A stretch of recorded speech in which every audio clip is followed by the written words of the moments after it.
In the given figure, note to scale, O is the center of the circle and AB is equals to BC. If angle AQC 80 degree, then find the angle subtended by the chord AB at the center. इस question में basically हमें AB और BC equal दे रखा है और angle AQC 80 degree, angle AQC 80 degree दे रखा है। हमें फाइंड आउट करना है कि जो कोड है AB कोड है वो सेंटर पे कितना डिग्री का एंगल बनाती है।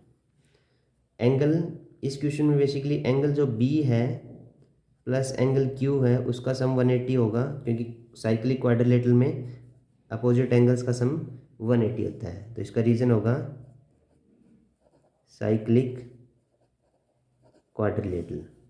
Angle B is equals to 180 minus में 80 इज इक्वस टू 100, यानी एंगल B होगा वो 100 डिग्री का होगा।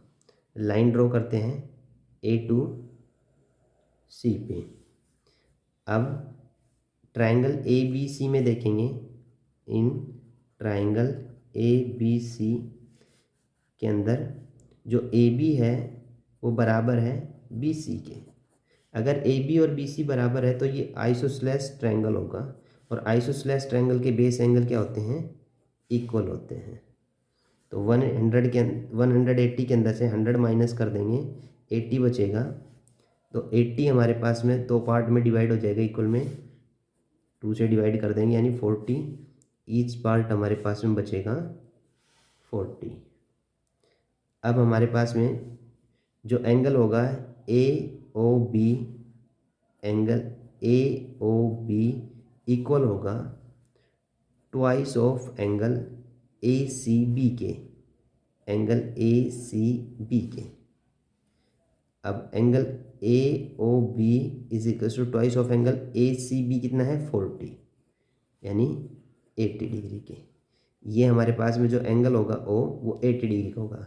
इसका रीज़न होगा बेसिकली कि any arc angle subtended by at the centre is twice the remaining portion of the circle.